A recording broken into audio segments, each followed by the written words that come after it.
At the previous meeting in Glasgow, countries had promised to revisit and strengthen their national climate plans to curb emissions and keep global warming in check.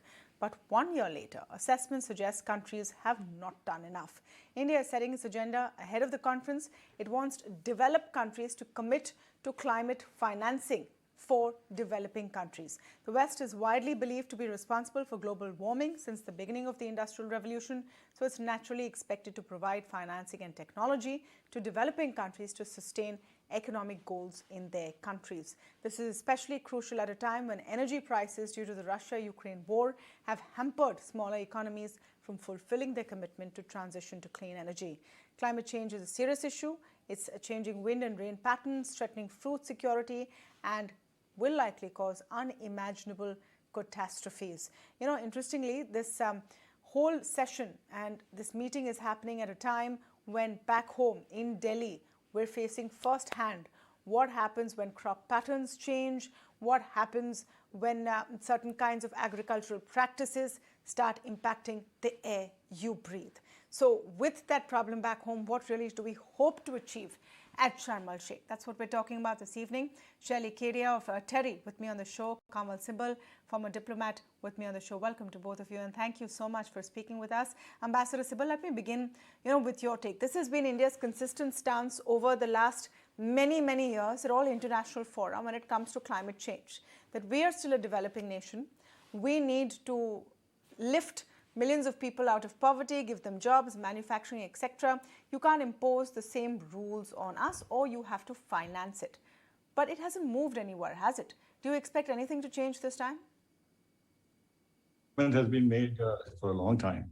And there's no point in continuing to make this argument because it won't have that much of an impact, although the principle of differential treatment has been accepted, but over time it has got diluted also. I think our environment minister had made it very clear what the areas of focus would be for us. And finance and technology are uppermost. On finance, they had promised $100 billion a year in 2020, but this was a promise in 2009. The $100 billion target has never been met. If you try and work out all the calculations in every possible way to make the developed countries look good, the maximum number you could perhaps reach is 80 billion. The point is there's no transparency in calculations. There is no metric by which you can measure how much it is. Different forms of other assistance that was being given is now being merged with climate aid in order to make the figure look good. That is one aspect. The other is that Government of India wants the governments to commit climate finance and not leave it to the private sector. That's another issue.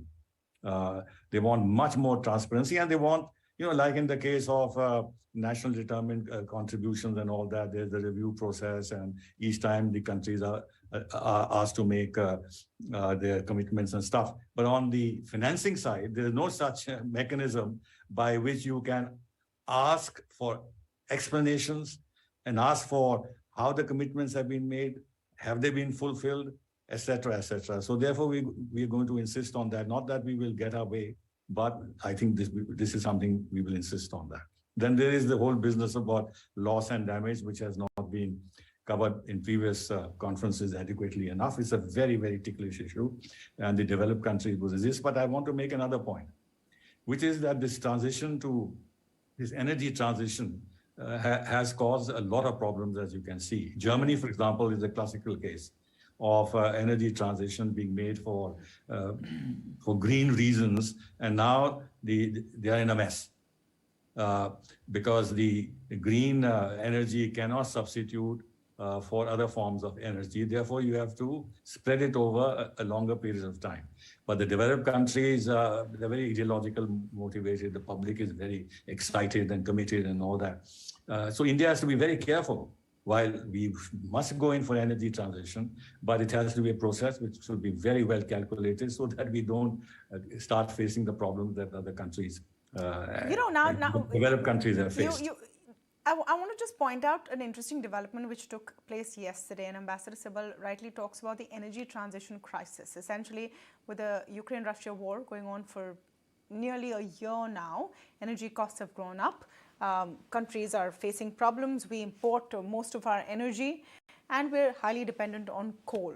Just yesterday, in fact, we opened up a massive coal auction, an auction for new coal mines, and the finance minister spoke about how coal is going to be a very essential part of our energy needs. I just want to quickly play out that soundbite. We need to open up the economy, open up the mining process and so on. So from the days where the nationalized Coal India was supposed to be producing, and from the days where that couldn't be achieved as much as we want, then we moved over to, looking at policy which will be effective. And that is where, since 2015, the effort of the coal ministry has been so remarkable in opening up and making it highly competitive. The global prices of natural gas is going to go up. Jharkhand, Chhattisgarh, Odisha, Madhya Pradesh, Maharashtra, West Bengal, Andhra Pradesh, Telangana, Rajasthan, Tamil Nadu and Bihar are the states where these blocks are located, which are being put onto auction today, and that is going to really give them the necessary advantage because of the wealth which is actually present. So we have clearly decided to prioritize the economic development and find ways to fuel it ourselves with what is widely considered a dirty fuel. Shelly Kedia, how do you look at all of these developments in light of the meet in Sharm el-Sheikh, and what is it really going to achieve? Is it going to be another one of those conferences where leaders go there, they say the right things, and then nothing really happens? Thank you so much for having me on your show. And I'd just like to say that, yes, we are going into Sharm el-Sheikh considering these massive, challenges associated with the geopolitical crisis and conflict situation involving Russia and Ukraine, which has led, to many countries sort of looking at their energy security needs as well as their food security needs. So yes, let's hope this is a temporary crisis which many countries in Europe are facing, and it's quite ironical because this is exactly the countries that were pushing in COP26 to sort of go coal free. And in that sense, put developing countries in a very awkward situation, even to kind of meet very basic energy needs for human development. They are themselves going back on their opening their coal power plants because the winter is approaching. So yes, it is. We are going into Sharm el-Sheikh, where a lot of countries who were trying to champion the cause of going fossil free are not in a position to actually provide clean energy in their own countries. However, being an optimistic, I think the upcoming COP is an extremely important one. One is it is in Africa, it will be an African COP, but also the fact that issues related to adaptation as well as loss and damage are going to be core. So what happened in COP26, and of course, as a mandate derived from the Paris Agreement itself, that there should be a global goal on adaptation, and this is important that it is formed well before the next COP that is going to be taking place in UAE, because that is how countries or collectively global community will assess progress. Ms. Kere, can I just ask you a simple question? Our viewers are wondering, what is the point of all of these meetings? In Sharm el-Sheikh now, UAE the next, Glasgow before. What is happening? Has anything happened? If the events of the last 1 year have shown us, this friction between two nations has turned everyone's so-called commitment to going green topsy-turvy. No one cares anymore. We've gone several steps backwards. So what is the point? So I would say that, climate change should not only be seen from the perspective of energy. Like I said, adaptation is very important. And this is the first COP which is going to deliberate on the global goal and adaptation. It is the first COP where, for the very first time, apart from the usual technical mechanisms of loss and damage, you have a dedicated agenda item on funding on loss and damage. So there are many new items that over the years, many new issues that have been elevated. Yes, I mean, you can say that, for instance, many on many of the aspects, and which is very disappointing, the global community has, for example, not lived up to its $100 billion commitment, which also, by the way, was a very random number. If you just look at the latest report of the Standing Committee on Finance, we see that even for the 42% of the costed needs submitted by countries in many communications to the UNFCCC, the amount of financing is 5.8 to 5 trillion per year. Our own Prime Minister asked for 1 trillion per year. But this is also a chance, for countries to not be dictated by developed countries' agenda, but to put for their own agenda. And now what we can say, coming from a research institute, the research on this is getting stronger. We can't randomly sign up to $100 billion commitment, but we have a more scientific basis. The knowledge on the needs is increasing as well. So yes, no issue is a very small fight. You can see that this is the 30th year we are entering into the, since the signing of the convention. No, I understand. I'll tell you the reasons for my skepticism, and I don't want to sound pessimistic, but just the reasons for it. One of the things that all of these countries in the Paris Agreement, so one of the promises that the world made to itself on this platform and forum was to try and keep temperature increase of the earth to 1.5 degrees. We look like we're going to miss that estimate. The other promise was that by 2020, developed nations will be providing $100 billion in finance to help those that can't, developing nations, go green. We've missed that estimate.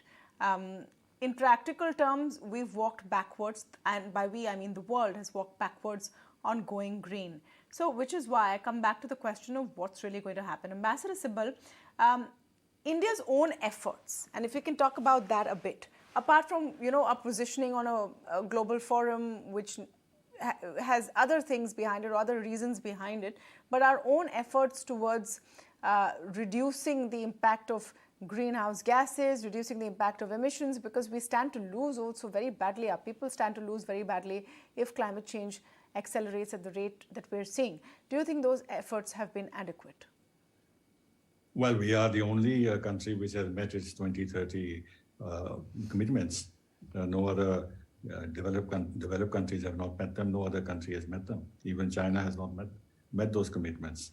So that is a plus point, and that gives us a lot of credibility. And then the Prime Minister, I must compliment our government and our Prime Minister that they have taken, in a sense, the lead in issues on which we were in the past considered to be an obstacle. Now we have credibility. And then, we set up this International Solar Alliance, then One World, One Grid, and now this LIFE thing, where the UN Secretary General also came to launch this. So in a sense, India's commitment, or the Prime Minister's commitment to the cause of green energy, and then we have a big program for green hydrogen. Let's see how it develops. This is now accepted. So when we go there and make our views known, we will be listened to with respect, and not as somebody who's trying to, a country which is trying to block progress on this issue. But the fact remains that the technology and finance has to come from the developed countries. And it's not easy for them to make such large commitments. So they want to, in a sense, cloud this issue by saying that, the private sector will come in and this and that, which in other words means that the private sector will begin to make profits from this transition to green energy, things like that. So to answer your question, I think we have done as much as we could as a developing country with the kind of challenges we have. After all, we make very little contribution to global greenhouse gases. We are told you are the third largest and all that. But if you look at the millions of tons that we put in, it is far, far less than America or China. I think there were 2 million tons to 16 or 14 million tons of the others. So we are pressed unnecessarily on this because being such, after all, we 1/6 of humanity. So even if you have very reduced emissions, the number would appear large compared to countries with 30, 40, 50 million, 20 million population. So we have to defend our interests, and the agenda is clearly laid out. Prime Minister has in the past outlined so many steps we have taken, LED lights and this and that, how much conservation we have made. Coming back to what you said about coal, as was rightly pointed out, faced with energy pressures because of the Ukraine conflict, Germany has reopened some coal mines. But if you look at statistics, even before this, part of the German energy came from coal. A substantial part of US energy still comes from coal. Right. It's not as if India is the only country, and China, a large part of its thing comes from coal. And China is unabashed about it.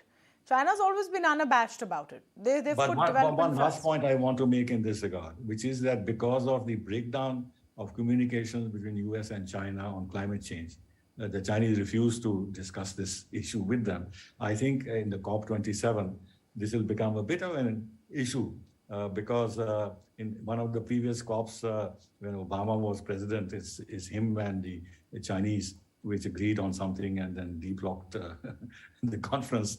But now I think the going to be much more difficult because of the geopolitical tensions. Interesting to see how this unfolds. And of course, we'll keep our optimism up. We need it for the planet. Thank you so much, Shali Kedia. Thank you so much, Ambassador Sybil, for joining us today. Thank you.